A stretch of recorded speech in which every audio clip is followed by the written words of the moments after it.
Friends, कैसे हैं आप लोग। आशा है बहुत अच्छे होंगे। आज हम लोग जो चलेंगे बहुत ही बेहतरीन ट्रिक के साथ चलेंगे और आप लोग बिना डिवाइड किए हुए इसे आप लोग जो है डायरेक्ट जो है बना सकते हैं, मींस डेसिमल्स फॉर्म में रिप्रेजेंट कर सकते हैं। जैसा कि टॉपिक हमने लिखा हुआ है, orally find digits after decimals place in 1 second. 1 second में आप बता सकते हैं कि डेसिमल्स जो है रेशनल्स नंबर का क्या होगा। ओके, तब आते हैं हम लोग यहां पे। देखिए 2, यहां पे मान ली क्वेश्चन है 11/2। 11/2 है तो 2 5 10 हो रहा है। 2 5 10 हो रहा है। 2 5 10 हो रहा है। अब आप बताइए कि डेसिमल्स रिमाइंडर क्या बच रहा है, 1 बच रहा है। तो 1 बच रहा है, 1 के लिए क्या लेंगे 0.5 मींस 5.5 आपका क्या हो जाएगा, आंसर हो जाएगा। अब थोड़ा बड़ा चलते हैं हम लोग। नेक्स्ट हम बात करते हैं एग्जांपल नंबर 2 और 7/2 के बारे में बात करते हैं। 2 3 टाइम्स कंप्लीट खत्म। रिमाइंडर क्या बचा आपका, 1 बचा। 1 के लिए क्या है 0.5 है मीन्स 3.5 हो गया इजी। आप लोग को डिवाइड देने की जरूरत इसमें नहीं है। नेक्स्ट बात करते हैं हम लोग थर्ड एग्जांपल्स के बारे में। 7/3। 7 क्या हो गया 3 हो गया। 3 2 6 कैरी कितना, रिमाइंडर कितना बचेगा 1 बचेगा। 1 रिमाइंडर के लिए क्या होगा 0.33 2.33 आ जाएगा आपका। यही क्या हो जाएगा आपका आंसर हो जाएगा। बात समझ में आया कि नहीं आया ये बताइए। तो ये तरीका इसलिए है, अब आपको लग रहा होगा कि सर इसको याद करना पड़ेगा। नहीं, याद करने की जरूरत नहीं। और थोड़ा याद जैसे कैसे, मान लो एसएसटी में अगर आप याद करते हैं तो 9th में जो पढ़े तो कोई जरूरी नहीं है कि वो 10th में आपका यूज होगा। लेकिन ये मैथ्स का जो ट्रिक है आपका, ये अभी अगर पढ़िएगा तो लाइफ टाइम तक आपका इसमें यूटिलाइज आप कर सकते हैं। तो ये बेस्ट तरीका आपके लिए रहेगा। ओके, अब नेक्स्ट आते हैं यहां पे 4 एग्जांपल्स लेते हैं और यहां 8/3 कर देते हैं। ओके, तो 3 2 6 2 हो गया। रिमाइंडर कितना आपका बचेगा 2 बचेगा। रिमाइंडर 2 बचेगा मतलब 6 6 6 6 हमारा आता चला जाएगा। मीन 6 6 6 ये सोन होता चला जाएगा। क्लियर हुआ ये, कोई डाउट इसमें। तो ये तरीका आपके लिए बेस्ट रहेगा। यहां पर फिर से देखिए 1 था इसलिए 0.33। अब 2 रिमाइंडर रहेगा तो इसी का 2 मल्टीपल कर दिए। ठीक है, तो क्या हो गया 0.66। तो ये इजी तरीका हुआ। समझ में आ रहा है कैसे है जो। ओके, क्लियर हो गया ये। अब नेक्स्ट देखते हैं 5 एग्जांपल्स। 5th एग्जांपल में चलते हैं। यहां तक दिख रहा है। ओके, नेक्स्ट है मान लो 8/5 लेते हैं तो कैरी 1 आ गया। 8/5 तो एक कैरी आ गया आपका, मतलब 8 1 टाइम्स में 5 से 1 टाइम्स में कंप्लीट तो नहीं करेगा। रिमाइंडर क्या बचेगा आपका 3 बचेगा। कितना रिमाइंडर आएगा 3। किसके लिए 5 के लिए। तो 1 के लिए क्या था 0.2 था। 2 के लिए क्या था 0.4। 3 के लिए क्या है 0.6।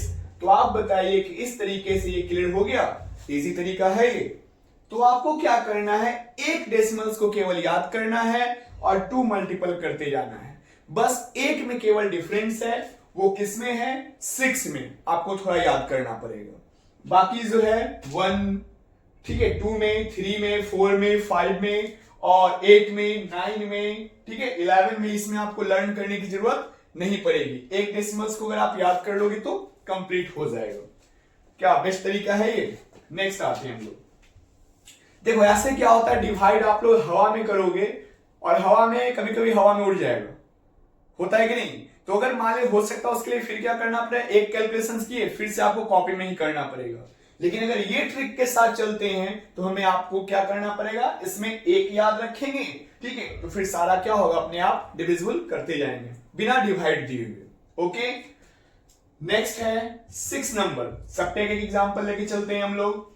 6 पे करते हैं। मान लो 11/6 है। क्या है 11/6।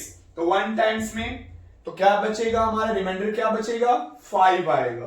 5 रिमाइंडर के लिए क्या करना है 0 पॉइंट है ना, तो मींस 8 3 3 सो ऑन। ये हमारा टर्म चलता जाएगा। कोई डाउट इसमें, इजी तरीका ये नजर आया।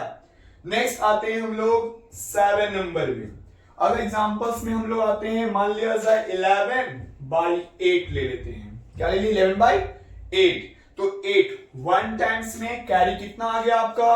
3 आ गया। कैरी कितना आ गया? 3। और 3 कैरी के लिए क्या डेसिमल्स लेना होगा? 375 मीन्स 11/8 है ना रहेगा, तो हमको इसमें डिवाइड देने की जरूरत नहीं है। क्या आ गया? 1.375 बिना डिवाइड दिए हुए। और आप बहुत बेहतरीन तरीका इसमें है कि 1 का अगर रिमाइंडर रहेगा 0.125, 2 रिमाइंडर रहेगा 0.250 मीन्स 2 से मल्टीपल, यहां फिर 3 से मल्टीपल, फिर इसमें 4 से मल्टीपल, फिर इसमें 5 से मल्टीपल, 6 रिमाइंडर के लिए 6 से मल्टीपल, और 7 रिमाइंडर के लिए 7 से मल्टीपल। तो इजी तरीका है ये। ओके, नेक्स्ट बात करते हैं। एग्जांपल नंबर हम लोग 8 लेते हैं। एग्जांपल क्या ले लिए? 8 ले लिए। 8 तक तो हमारा हो गया। अब 9 में आते हैं। 11/9, 11 बाई क्या किए? 9। अब 9 1 टाइम्स में कैरी कितना आ गया? 2 आ गया। 9 के लिए कैरी 2 आएगा तो क्या ले लेंगे? 2 सोन हो गया हमारा। क्लियर हो गया ये? तो ये हमारा समझ में आ गया। कितना आ गया? 1.22 आ जाएगा। 1.22 आ जाएगा यहाँ पे। क्लियर है ये? तो ये इजी तरीका है। तो रिमाइंडर 1 आएगा 0.11, ठीक है। रिमाइंडर 2 आएगा डिवाइड देने पर, डिविजन करने पर 0.22। रिमाइंडर 3 तो 3 से मल्टीपल, रिमाइंडर 4 तो 4 से मल्टीपल, रिमाइंडर 5 तो 5 से मल्टीपल, रिमाइंडर 6 तो 6 से मल्टीपल, रिमाइंडर 7 से मल्टीपल, रिमाइंडर 8 तो 8 से मल्टीपल। क्लियर हो गया कॉन्सेप्ट? अब डिवाइड देना आसान हुआ कि हार्ड है? बहुत इजी है। और एक बार याद कीजिएगा, लाइफ टाइम आपका यूटिलाइज होता रहेगा। नेक्स्ट क्वेश्चन नंबर हम बात करते हैं, यहां दिख रहा है? Okay, 9 number. अब बात करते हैं 11/9 तो हो गया हमारा। अब क्या कर रहे हैं? 12/11 ले लिए। 12 बाई क्या ले लिए? 11। तो 1 टाइम्स रिमाइंडर क्या बचा आपका? 1 बचा, मीन्स क्या हो जाएगा? 09। ये हमारा क्या हो गया? आंसर हो गया। क्लियर हो गया ये? फिर नेक्स्ट एग्जांपल नंबर 10 की बात करते हैं। अगर हम 14 ले लेते हैं, यहां 11 है, कैरी कितना आ गया? 3 आ गया, है ना। तो 1.3 कैरी के लिए क्या करना पड़ेगा? 0.27 means 1.27। This is your answer. Okay, तो इससे यह बताइए कितना आसान हो गया हमारा डिवाइड देना। नहीं, आप देख रहे हैं बहुत इजी है डिवाइड देना। बस एक हम क्या किए, इसमें स्किप किए हैं, वो डिवाइड 7 जो है वो हम स्किप किए हैं। वो ऐसा इसलिए स्किप किए हैं क्योंकि ये थोड़ा सा कॉम्प्लिकेटेड ज्यादा बन रहा था, इसलिए उसको हम क्या कर दिए हैं? स्किप। लेकिन इसको और अच्छे से सीखने के लिए 7 के लेकर के, ठीक है, अलग नेक्स्ट वीडियो में जब हम चलेंगे तो वो क्लियर करेंगे। तो इसके साथ ही क्लियर हो गया। ये तरीका आसान था, बेस्ट था। ओके, समझ में आ रहा है कैसे कैसे हुआ ये? ठीक है बेटा। Okay, thank you, have a nice day.